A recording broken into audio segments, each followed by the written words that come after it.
In the world of Islam, one of the most sensitive and important topics is the prohibition of depicting the Prophet Muhammad's face.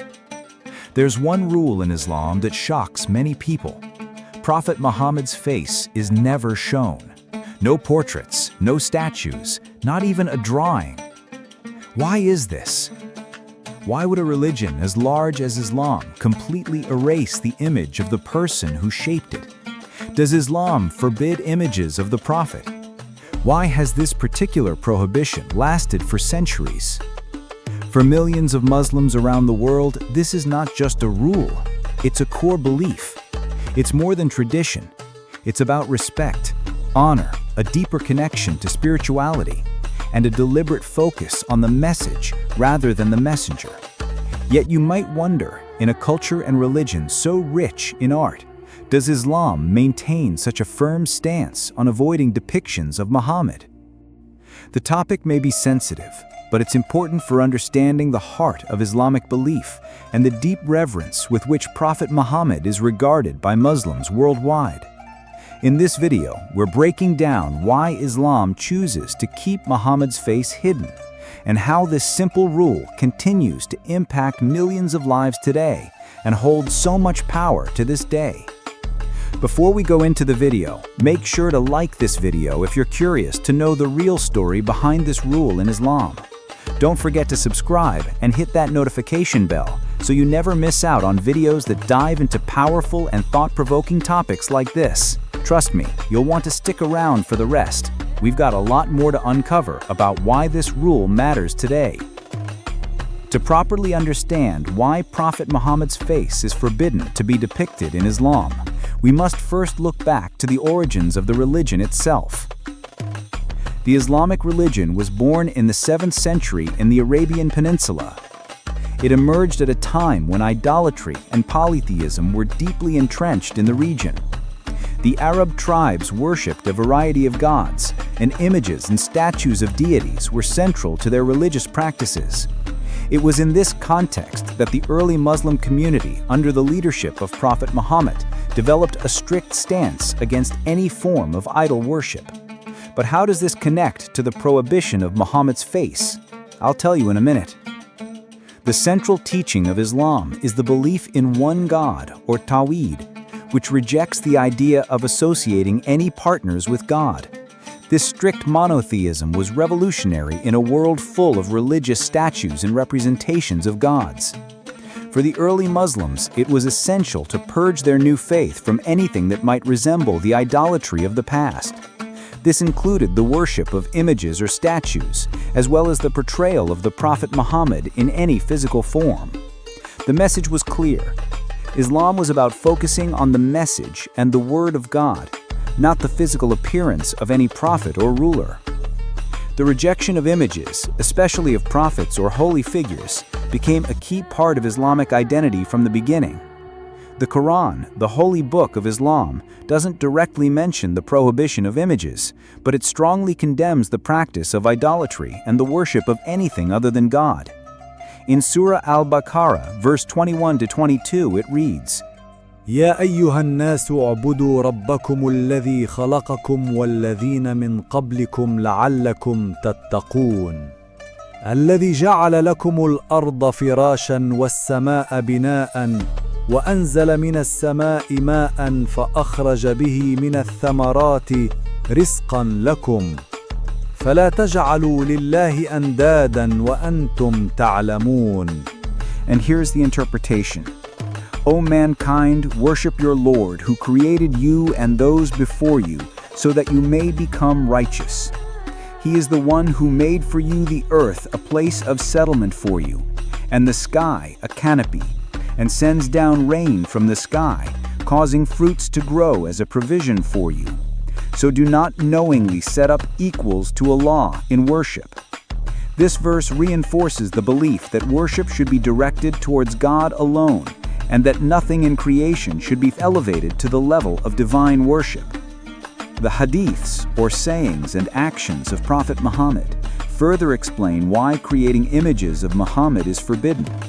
One of the most widely accepted hadiths on the subject comes from Sahih Muslim, where Prophet Muhammad says, The most severely punished people on the Day of Judgment will be those who try to imitate God by making images.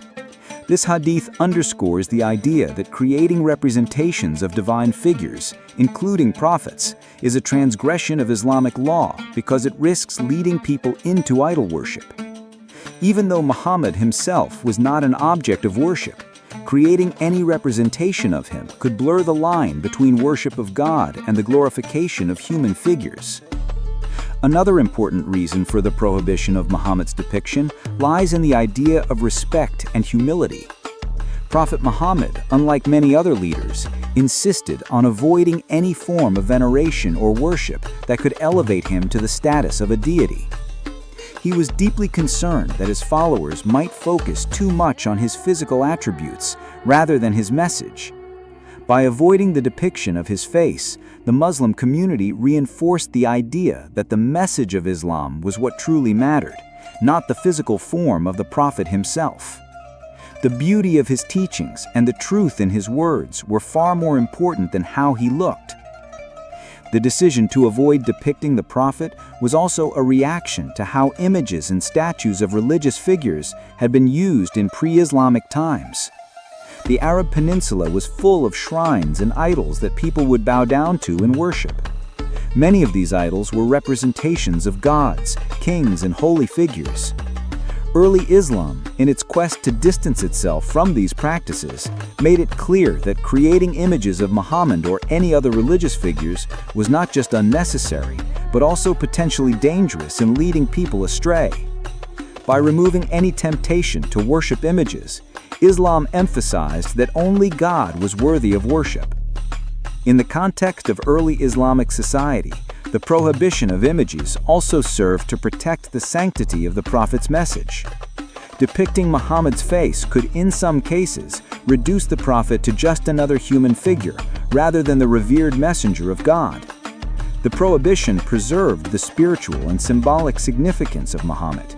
The focus remained on his teachings, his actions, and his moral character, which shaped the way Muslims understood their relationship with the Prophet, and by extension, with God. This desire to avoid humanizing the Prophet is also reflected in the architectural development of the Islamic world.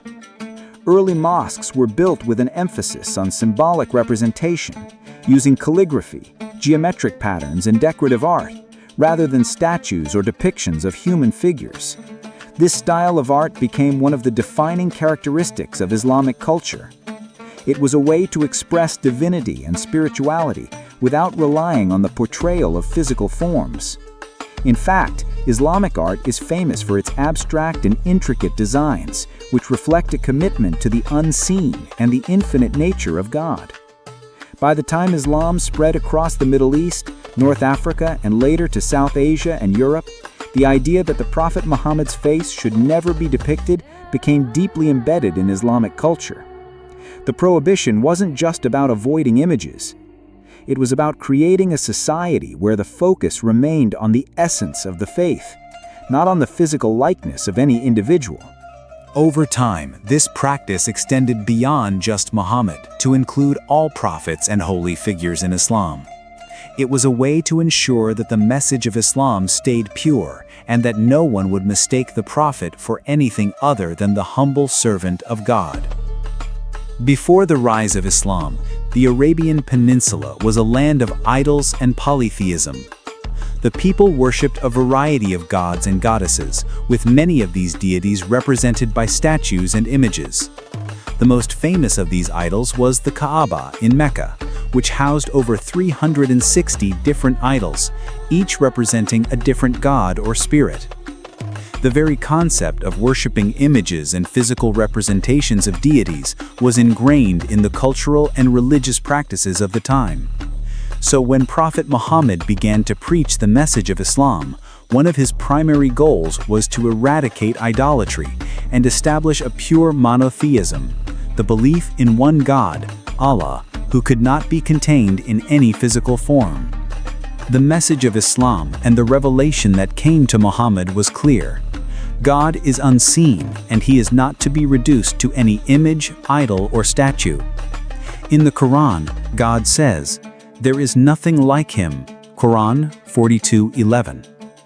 This concept of tawhid, or absolute monotheism, lies at the heart of Islam. Idolatry, or the worship of physical images, was seen as a distortion of the truth and a violation of God's pure essence.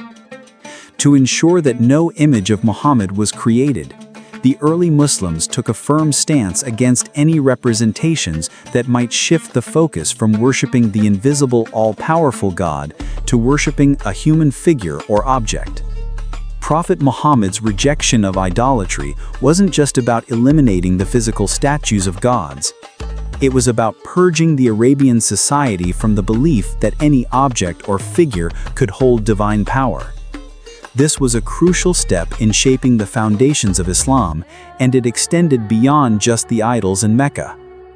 The Prophet's teachings emphasized that worship should be directed solely toward God and not toward any created being, be it human or divine.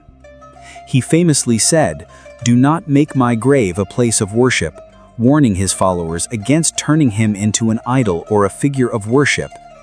This was part of his broader message to focus on the message of God, not the messenger.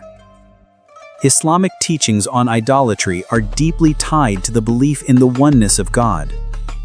In the Quran, Allah warns against making anything or anyone equal to him. Say, "He is Allah, who is one, Allah, the eternal refuge. He neither begets nor is born." These verses clearly reinforce the idea that Allah is beyond human comprehension and cannot be confined to any image. By forbidding the creation of images, Islam keeps the focus on the invisible divine, preventing the deification of any human being, including the Prophet. This ensures that the worship of God remains pure, with no distractions from human interpretations or physical representations. At the time of Prophet Muhammad's revelations, idol worship was a significant problem in the Arabian Peninsula. The Quraysh, the tribe to which Muhammad belonged, were among the most prominent supporters of the polytheistic system. The Kaaba, which housed many of these idols, was the center of religious activity in Mecca. Pilgrims would travel from all corners of the Arabian Peninsula to worship these statues and offer sacrifices. This idol-worshipping society stood in contrast to the message of Islam, which preached oneness of God and the rejection of any physical representation of the divine. The Quraysh leaders, who profited from the pilgrimage trade centered around the Kaaba, saw the rise of Islam as a threat to their livelihoods. Prophet Muhammad's message not only challenged their religious beliefs, but also undermined their economic power. In response to this, they sought to discredit Muhammad and his message by attacking the Prophet personally and attempting to label his teachings as heretical. However, Muhammad's stance against idol worship remained firm, and his teachings began to resonate with more and more people, particularly those who were dissatisfied with the established order of idol worship. As Islam spread, the rejection of idol worship became more and more central to the faith. The early Muslims made it clear that their worship was not about the veneration of human beings or the glorification of any object. The message of Islam was about submission to the will of one true God, and any form of idol worship was seen as a violation of that submission. This is why the depiction of Muhammad was also prohibited, to avoid the risk of idolizing the Prophet and diverting attention from the core message of Islam. The rejection of images also had a practical purpose in maintaining the integrity of the message of Islam. As the religion spread across different regions, it became increasingly important to protect the Prophet's image from being distorted or manipulated for political or personal gain. By refusing to allow depictions of Muhammad, Islam ensured that his image remained pure and untouched by human interpretation. This allowed the teachings of the Prophet to remain the focus of Islamic practice, rather than any physical representation of him. This prohibition against images wasn't only a matter of avoiding idolatry, it was also about preserving the spiritual integrity of the faith. The act of making images of religious figures was often associated with the idea of worshiping the figure itself, rather than the message it conveyed. Islam, by prohibiting images, aimed to ensure that the focus remained on the words and actions of the Prophet Muhammad, not on his physical form. This kept the religion's central tenet intact, the worship of Allah alone.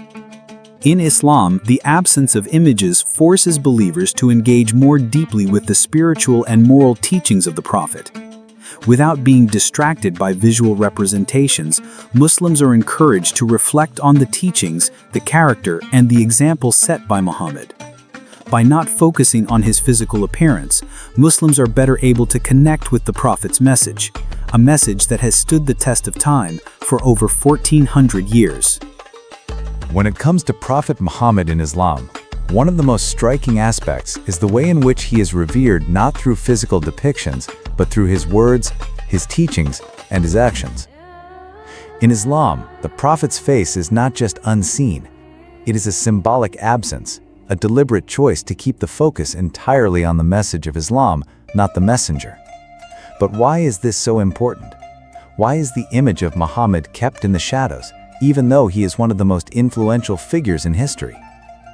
To understand this, we must look at how Islamic reverence for the Prophet Muhammad is not rooted in his physical appearance, but in his role as the final messenger who delivered the message of God. Islam teaches that Muhammad was a humble servant of God, and his spiritual legacy is the key to his divine status. The emphasis in Islam is on the spiritual and moral aspects of the Prophet's life, not on his physical features. This is one of the primary reasons why depictions of Muhammad are not allowed. Focusing on his image could diminish his true importance as a conduit of divine revelation. By avoiding images of the Prophet, Islam ensures that nothing is placed above the centrality of God's word. In Islam, it's understood that God alone is worthy of worship, and no human being, no matter how great, should be elevated to a position that could divert attention from God's teachings. Muhammad, while revered as the final prophet, was not divine. He was a human, and his greatness came from his ability to deliver God's message and embody the moral teachings of Islam. The focus is always on the teachings he brought and not on the physical form of a man who delivered them. The Quran itself emphasizes this point by describing Muhammad as a messenger, not as a divine figure. In Surah Al-Ahzab 33:40, it says, "Muhammad is not the father of any of your men, but he is the messenger of Allah and the seal of the prophets." This verse reinforces the idea that while Muhammad holds the highest rank among the prophets, his position is still one of service to God and not one of divine power. Keeping his image unseen is a way to protect this distinction and avoid any potential misinterpretation or idolization of his person. For Muslims, it is Muhammad's moral character and his exemplary conduct that make him revered. He was known for his honesty, humility, patience, and kindness, and these qualities set him apart as a role model for Muslims. By removing his image, Islam emphasizes that it is not his appearance that should be admired, but his virtues and the message he delivered.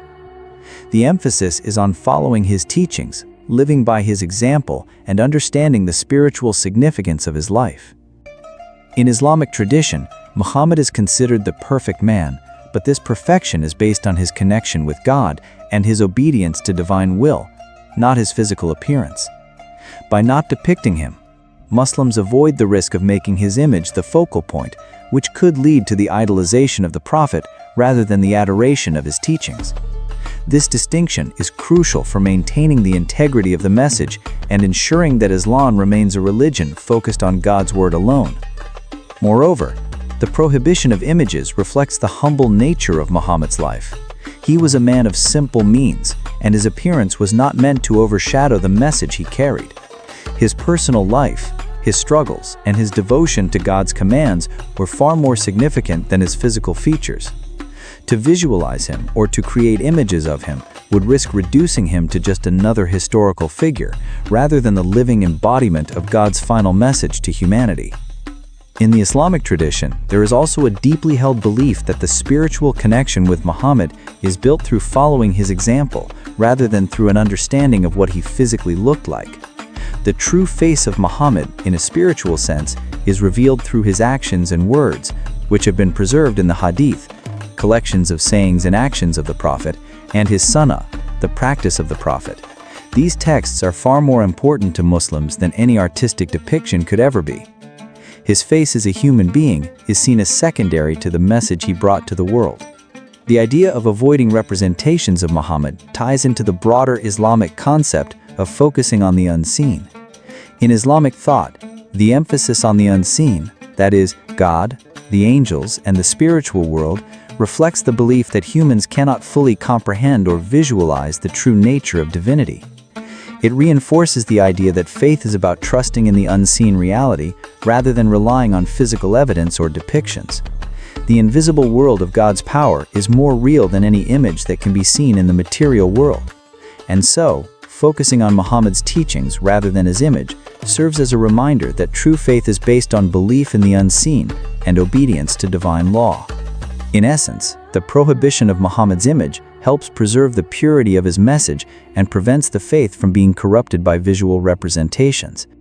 By not depicting him, Islam ensures that followers are continually reminded that their focus should be on the spiritual truths he conveyed, rather than the personality or physical appearance of the Prophet himself. The real power of Muhammad's legacy lies not in how he looked, but in how he lived and what he taught. In the early days of Islam, one of the most profound cultural shifts was the rejection of figurative representation in art. The prohibition on depicting Muhammad and other religious figures was not just a religious decree. It had a lasting impact on the development of Islamic art and culture. While many societies across the world used images and statues to tell their stories, in the Islamic world, a different form of expression emerged. Instead of creating images of humans, gods, or prophets, early Islamic artists focused on abstract and symbolic forms. This shift was not just a religious necessity, but a unique cultural expression that would define Islamic art for centuries to come. The first and most notable feature of early Islamic art is the absence of human figures. Artists avoided the portrayal of living beings, particularly in religious settings, in line with the prohibition against creating representations of Muhammad. But this wasn't simply a void, it was an opportunity for the development of beautiful and meaningful artistic forms that would become iconic throughout the Islamic world. Instead of visual depictions, calligraphy, geometric patterns, and floral motifs became the primary artistic vehicles in Islamic culture. Islamic calligraphy, in particular, became one of the most revered forms of artistic expression in the Muslim world. The written word was seen as sacred, and the Quran, the holy book of Islam, was considered not just a message from God, but a visual form of beauty. Calligraphy was used to transcribe the Quran and to adorn buildings, manuscripts, and objects. Islamic calligraphy was not just a functional writing system, it was a highly stylized art form, blending artistry with spiritual meaning. The beauty of the Arabic script itself became a way to connect with the divine, making the written word an object of reverence and contemplation. Geometric patterns also became a defining feature of Islamic art. These intricate designs, often made up of interlocking shapes such as stars, circles, and polygons, are not only aesthetically pleasing but also deeply symbolic. The repetition of these patterns was believed to reflect the infinite and unimaginable nature of God. The symmetry and balance of these designs represented the order and harmony of the universe, showcasing the belief that creation itself is a reflection of divine perfection.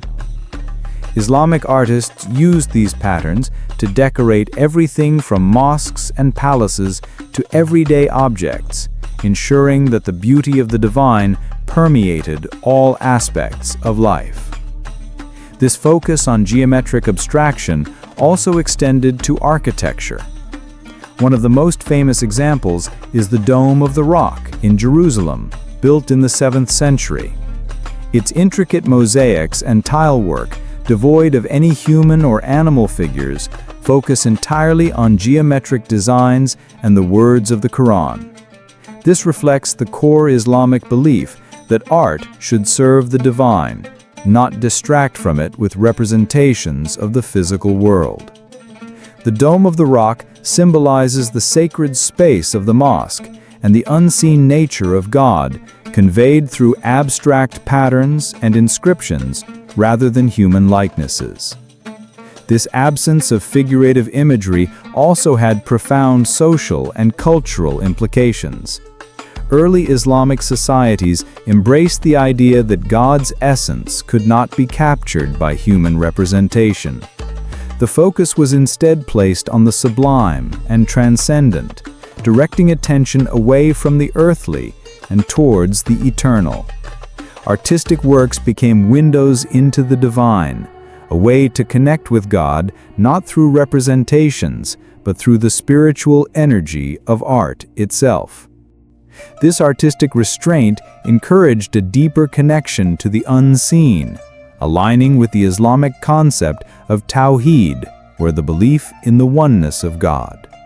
The more one focuses on the abstract, the more they are reminded of the infinite nature of the Creator. Another defining feature of early Islamic art was its focus on decoration.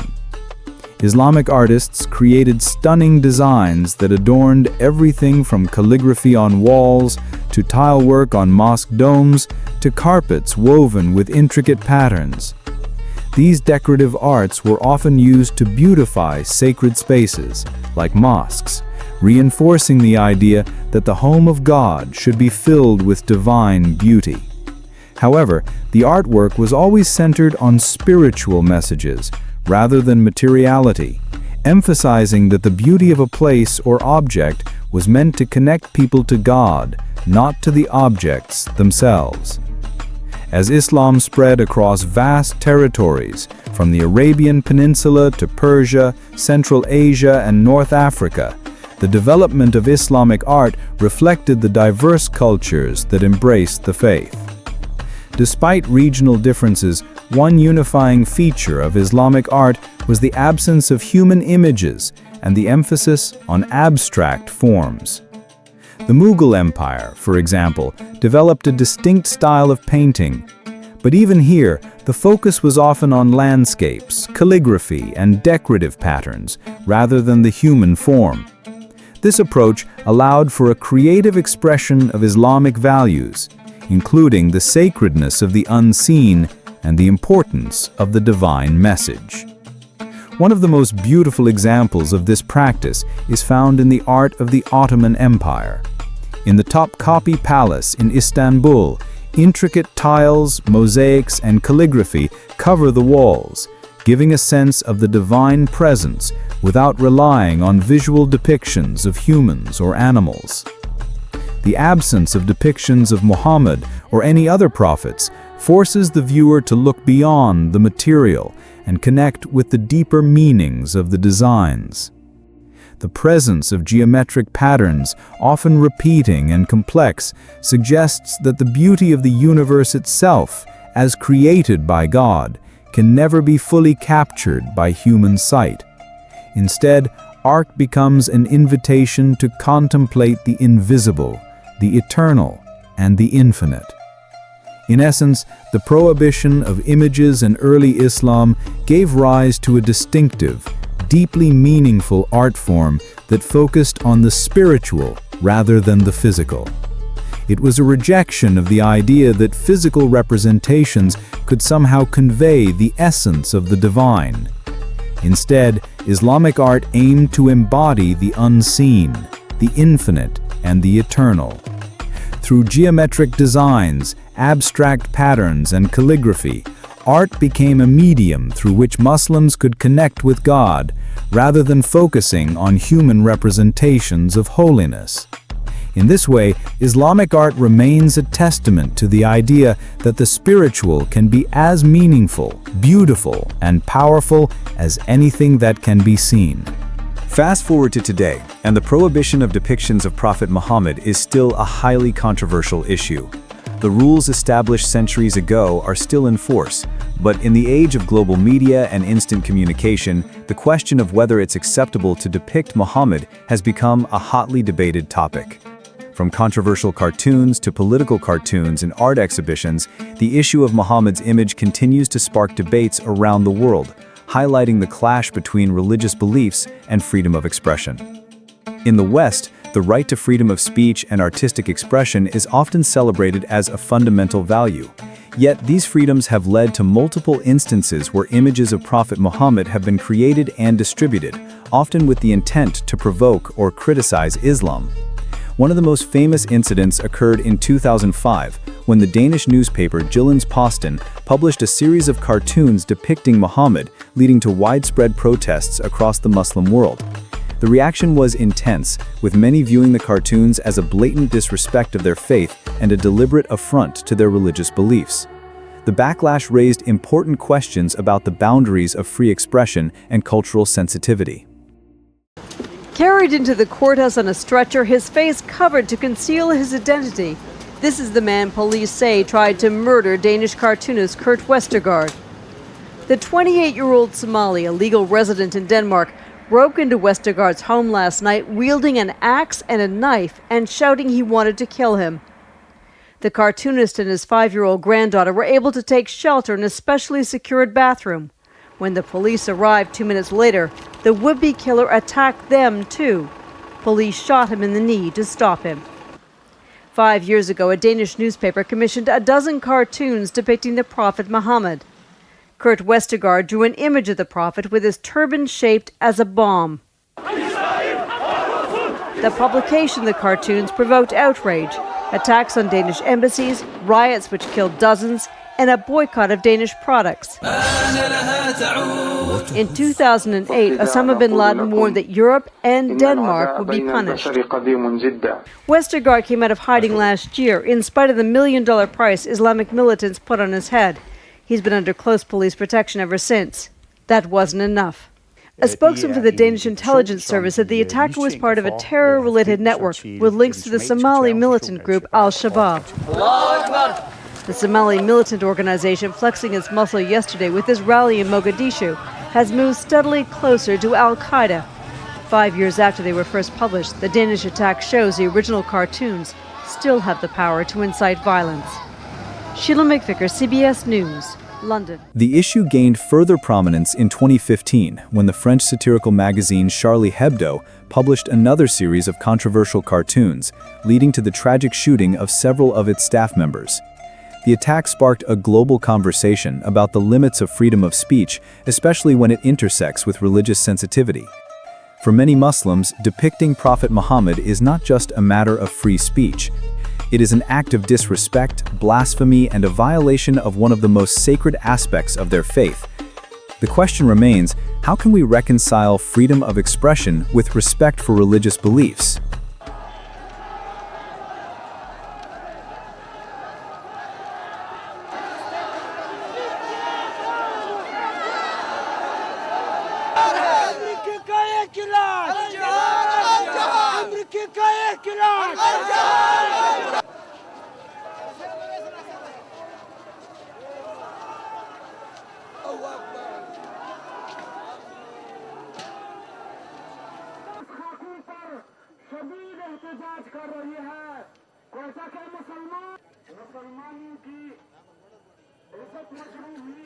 मुर्द Pakistan हुकूमत दाव्यायु چې د ډنمارک سفیر دا ناپسندیده قرار کی او هغه د پاکستان وباسي او د ډنمارک د پاکستان سفیر واپس راغړي دا تاسو ته قبول ده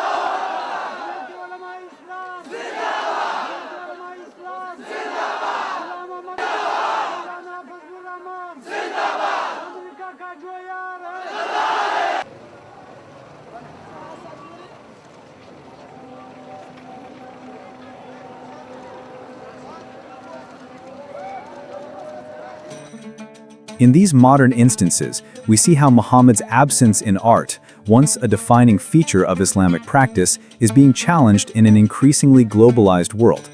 On one hand, secular societies view freedom of expression as a fundamental value, believing that anything can be critiqued, including religion. On the other hand, Muslim communities argue that the prohibition of Muhammad's depictions is not just a cultural preference, it is a sacred command that must be respected. For Muslims, the depiction of Muhammad's face is not just about an image, it's about preserving the integrity of the Prophet's message and maintaining a pure spiritual connection to God. However, despite the ongoing controversy, there are some subtle shifts in how Muhammad is represented in the modern world. For example, in artistic circles, some movements aim to explore Islamic spirituality and the symbolic absence of Muhammad in new ways. Some contemporary artists, who are Muslim, have begun creating art that expresses the spirit of Muhammad's teachings without violating the traditional prohibition. This art uses abstract imagery, calligraphy, and other forms of symbolic representation to convey the essence of Muhammad's role in Islam. While still maintaining a deep respect for the tradition, these artists are finding ways to celebrate the spirituality and legacy of Muhammad in ways that honor his message while navigating modern expression. At the same time, the cartoon controversies show the challenges of dealing with the intersection of freedom of expression and religious sanctity. While many in the West defend the right to create and publish such cartoons as an essential aspect of free speech, many Muslims argue that it crosses the line of respect. They view the caricatures not as political commentary, but as a deliberate attack on their faith. The tension between these opposing views raises the question, can there be room for respectful dialogue, or is this a case of irreconcilable differences? The issue of Muhammad's image is also highly relevant in the context of Islamic identity in the West. Many Muslims living in Western societies find themselves caught between respecting the prohibition of images and engaging with a culture that frequently challenges this boundary. For younger generations of Muslims living in multicultural societies, the question of how to navigate Islamic tradition and modernity can be a source of tension. Should they embrace their cultural and religious heritage or adapt to the norms of the societies they live in? The question of Muhammad's image is just one aspect of this larger issue of identity and faith in a globalized world. Importantly, the debates about Muhammad's depiction also raise the issue of mutual respect in a diverse world. When religious symbols or figures are mocked or misrepresented, it often leads to a breakdown in communication and mutual understanding. While freedom of expression is a fundamental right, it must be exercised responsibly with an understanding of other cultures and beliefs. The challenge is finding a balance between respecting diverse faiths and the freedom to express one's opinions without causing harm or offense. As we look to the future, the depiction of Prophet Muhammad will likely continue to be a point of contention. But it's important to remember that the core issue at the heart of this debate is not just about images. It's about how we approach religious beliefs in a world where cultures and ideas are constantly interacting. How do we ensure that the spiritual values of millions are respected while allowing for the free exchange of ideas? The debate over Muhammad's image isn't just about one rule. It's about the broader conversation on how we respect and honor the deeply held beliefs of others, even when we don't fully understand them. In today's world, where almost every historical figure and public personality has been depicted through art, media, and social platforms, the prohibition of images of Prophet Muhammad might seem like an outdated relic of the past. But for millions of Muslims around the world, this practice is not just a religious rule. It is a core element of their faith and identity. Despite living in an increasingly globalized and digital world, the prohibition of Muhammad's image remains as significant and necessary today as it was in the time of the Prophet. Why does this simple rule continue to have such profound meaning in the lives of Muslims? Let's take a closer look. The primary reason this prohibition is so important today is that it helps preserve the spiritual integrity of Islam. In a world that is full of images, memes, and constant visual stimulation, it becomes increasingly difficult to focus on the spiritual essence of religion. Islam teaches that worship should be centered around God and not physical representations. The prohibition of Muhammad's image is a constant reminder to Muslims that their devotion should be directed toward the invisible, transcendent God rather than any human or object. For Muslims, Muhammad is a prophet, not a deity, and his physical form should not be the focus of veneration. In Islam, the message of the Prophet is what matters most: his words, his teachings, and his actions, not how he looked. This distinction is crucial, because if Muhammad were to be depicted in any form, it could easily lead to a situation where his image becomes the focal point of worship rather than the message he brought. By keeping Muhammad's face unseen, Islam ensures that the focus remains on the teachings and spirituality of Islam, rather than idolizing the Prophet himself. The unity of the Muslim community is also preserved by this prohibition. Imagine a world where there are endless interpretations of what Muhammad looked like. This would create divisions among Muslims about who has the correct depiction and what the true image of Muhammad should be. These divisions could distract from the core message of Islam, which is to unite under the worship of one God. By prohibiting images, Islam maintains a sense of unity, where all Muslims, regardless of their background or culture, can agree that the Prophet's physical appearance is irrelevant to the essence of Islam. The message Muhammad brought is what unites them, not his likeness. But even beyond these spiritual and social aspects, the prohibition remains relevant today because it serves as a shield against misinterpretation. In an age where images are easily shared and manipulated, a depiction of Muhammad could be used to distort his image, misrepresent his teachings, or even incite hatred. With the advent of social media and digital art, the potential for misuse of images is immense. A single offensive portrayal could spread across the globe in seconds, igniting anger, resentment, and even violence. The prohibition ensures that Muhammad's image remains untouched by these misinterpretations and misrepresentations that could further divide communities and damage the integrity of his message. In the modern era, where freedom of expression is highly valued in many societies, the debate over the depiction of Muhammad often becomes a clash between religious beliefs and individual rights. The controversy over cartoons, like the ones published in the Danish newspaper Jyllands-Posten, or the tragic events surrounding the French magazine Charlie Hebdo, raise complex questions about the boundaries of freedom of speech. For Muslims, this goes beyond political correctness. It's a matter of sacredness. These depictions aren't just disrespectful. They are seen as an attack on their faith.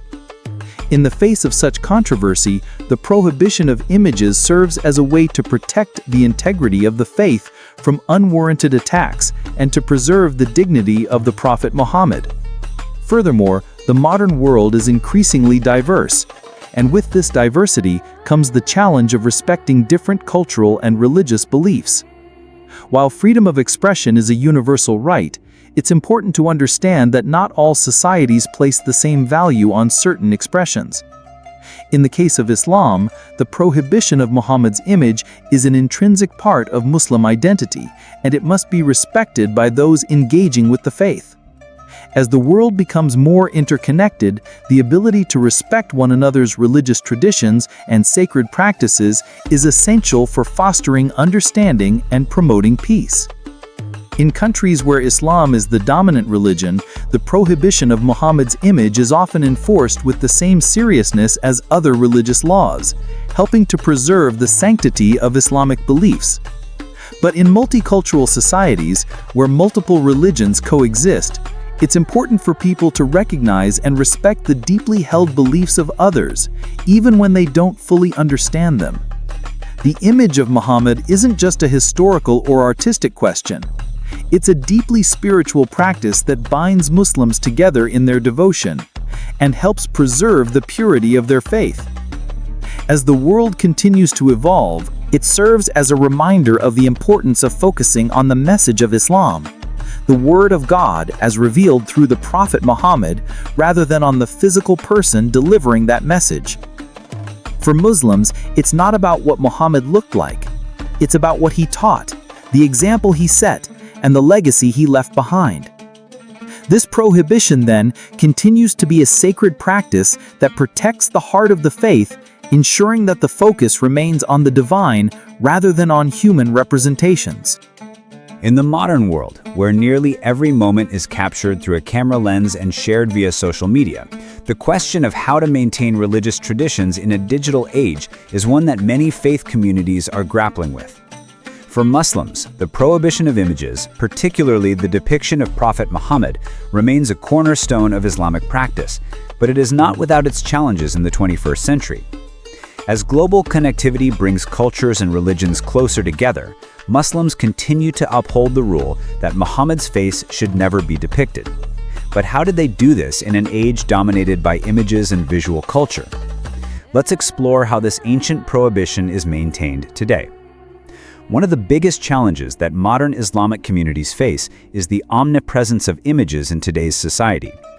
With the rise of social media, digital art, and the internet, images of almost everything, including religious figures, can spread across the world in the blink of an eye. However, for millions of Muslims, the prohibition of images remains as important today as it was when Islam first emerged. In fact, the prohibition is seen as a way of preserving the purity of the faith in an era where visual distractions are everywhere. The central idea is that by keeping the focus on Muhammad's message, rather than his physical likeness, Muslims can maintain the spiritual essence of the religion, regardless of how pervasive images may become in their daily lives. In many Muslim-majority countries, the prohibition of depictions of Muhammad is still firmly upheld in both religious and cultural practices. For example, in countries like Saudi Arabia, Iran, and Afghanistan, media outlets and educational institutions avoid depictions of Muhammad. The respect for the prohibition is so strong that even depictions of Muhammad on television, film, or in textbooks are met with strong backlash. While these practices may seem restrictive to outsiders, for Muslims they are seen as a way to preserve the dignity and spiritual significance of the Prophet Muhammad, ensuring that the faith remains focused on God's message rather than on the physical representation of the Prophet. In more secular societies where Muslims live as minorities, such as in the West, the prohibition still plays a significant role in maintaining Islamic identity. In these societies, images of Muhammad often appear in media, art, and satirical cartoons, leading to tense moments and even violence in some cases. For example, the publication of Muhammad cartoons by the Danish newspaper Jyllands-Posten in 2005 sparked widespread protests across the Muslim world, leading to debates about freedom of expression versus religious respect. For Muslims living in these societies, it can be difficult to reconcile the traditional prohibition with the freedom of expression seen in the West. Yet, despite these tensions, many Muslims continue to reject the depiction of Muhammad as a way to preserve the integrity of their faith. In modern Islamic communities, the teaching of children about the prohibition is crucial in ensuring that the tradition is passed on. In many Islamic schools and families, children are taught that Muhammad's image is sacred and that the focus should always be on his message. This is not only a religious lesson, but also a way of teaching the importance of respect for spiritual beliefs and practices. Children are often taught to respect the prohibition by being educated about its historical roots and its importance in maintaining the purity of Islam. Rather than focusing on the physical attributes of Muhammad, young Muslims are taught to look to the Prophet's life, his teachings, and his example as the ultimate guides for how to live a righteous life. With the advent of digital technology, the challenge of maintaining this prohibition has only grown. In some cases, Muslims have used technology to reinforce the prohibition by creating art, films, and media content that convey the spiritual presence of Muhammad through abstract representations, calligraphy, and symbolism. This approach allows Muslims to connect with the Prophet's legacy without violating the prohibition of images. For instance, some Islamic documentaries or animated films may use visual metaphors like light, shadows, or symbolic objects to represent Muhammad's teachings without directly depicting his face. At the same time, the globalized modern world presents unique challenges for Muslim youth, especially in the West. Many young Muslims face the pressure of living in societies where freedom of expression is cherished, and depictions of Muhammad are often used as a form of satire or criticism. In these settings, the challenge is twofold: to remain true to the prohibition in a world where visual depictions are everywhere, and to navigate the tension between respecting religious boundaries and engaging with contemporary culture. For many young Muslims, the key is finding a balance between maintaining their faith and participating in the larger global conversation without compromising the core values of their belief system. Another important aspect of maintaining the prohibition in the modern world is dialogue and education. Muslims around the world continue to engage in conversations with non-Muslim communities about the significance of not depicting Muhammad. These conversations aim to foster understanding and mutual respect, helping others appreciate why this prohibition is so central to Islamic life. Interfaith dialogue plays a significant role in explaining the cultural and religious importance of this practice, ensuring that people of all backgrounds can appreciate the significance of respecting religious beliefs, even when they may not fully understand them. Ultimately, the prohibition of Muhammad's image is not just about avoiding visual representations. It's about protecting the integrity of a faith that has been preserved for over 1400 years. For Muslims, it serves as a reminder that Islam is a spiritual journey centered on worshiping God, not focusing on the physical appearance of any figure.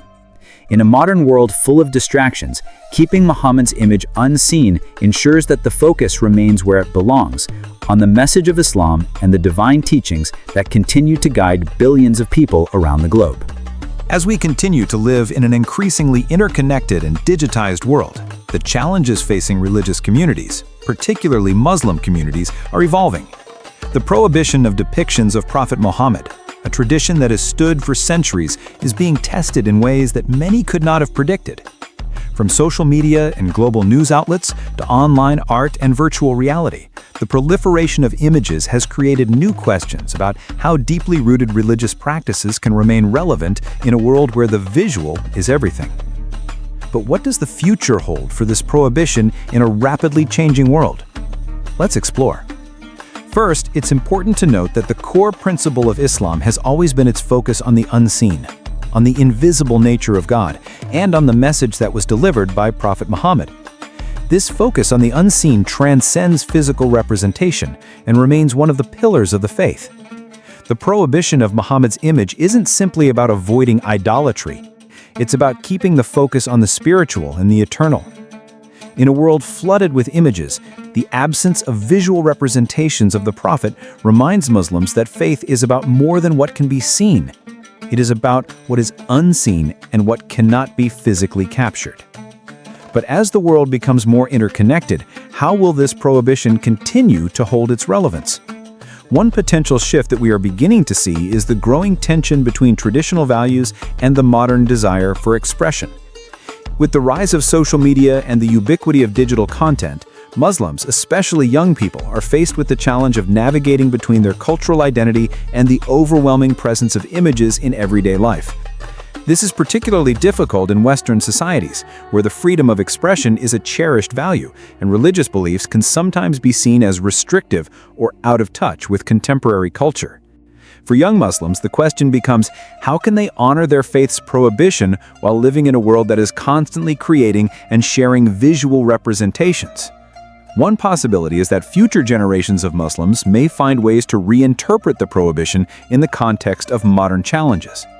Rather than completely abandoning this long-standing rule, some Muslims may focus on how to engage with modern media while still respecting the core principle of not depicting Muhammad. The challenge will be about finding a balance between upholding this religious prohibition and embracing new forms of artistic expression that align with Islamic values. For example, it's possible that as virtual reality and artificial intelligence develop, Muslims might find new ways to experience Muhammad's legacy through spiritual experiences that don't rely on images or physical depictions. This approach would maintain the essence of the prohibition while allowing for innovative expressions of faith in the digital age.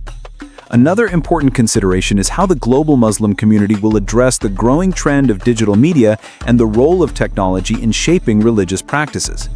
One of the most fascinating aspects of Islamic art has always been the absence of human depictions, especially when compared to other religious traditions. While Western art has long focused on the human form, from Michelangelo's masterpieces to countless portraits of saints, Islamic art has relied on abstract forms, calligraphy, and geometric designs to convey spiritual truths without compromising the prohibition of Muhammad's image.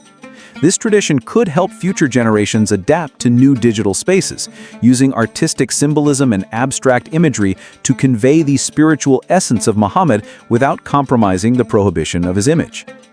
However, there are challenges ahead. With globalization comes cultural exchange, and the Islamic world is increasingly interacting with societies where the portrayal of religious figures is common.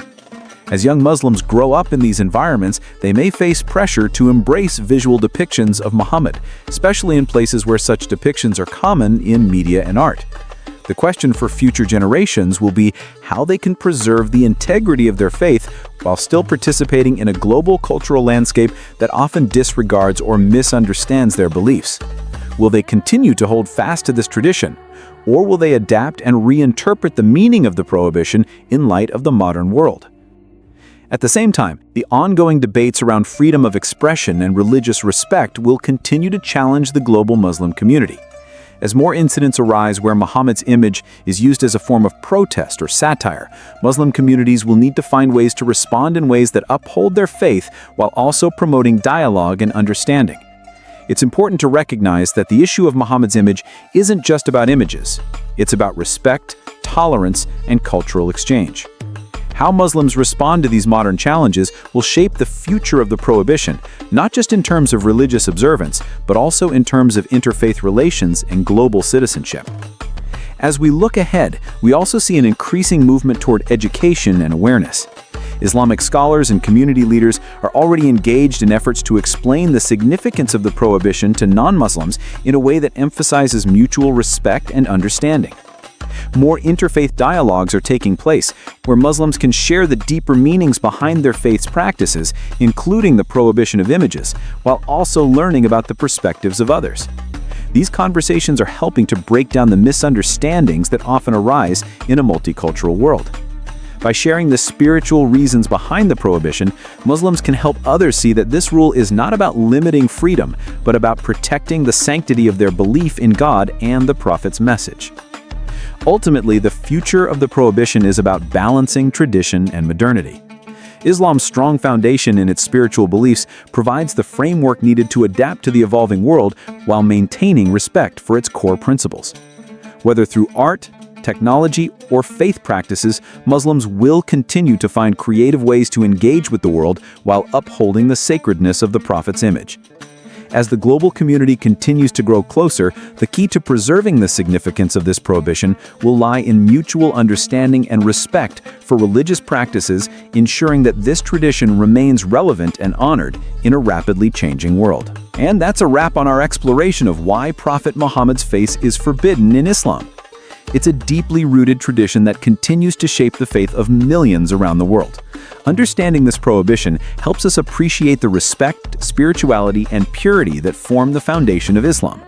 But it's also a reminder of how religion, culture, and history continue to evolve even in today's interconnected world. If you found this video insightful, please like, subscribe, and hit that notification bell so you don't miss out on more thought-provoking content like this. We've got plenty of insightful content on fascinating topics that explore history, faith, and culture, and we'd love for you to be part of the journey. Also, if you'd like to support the channel and help us continue creating content like this, please check out our Buy Me a Coffee link in the description or channel bio. Your support helps us bring you high-quality videos and expand our conversations around sensitive topics like this one. Whether it's a coffee or a donation, we appreciate every bit of love and support you send our way. Thank you for watching, and remember, respecting each other's beliefs and traditions is the key to understanding and peace in our global community. See you in the next video.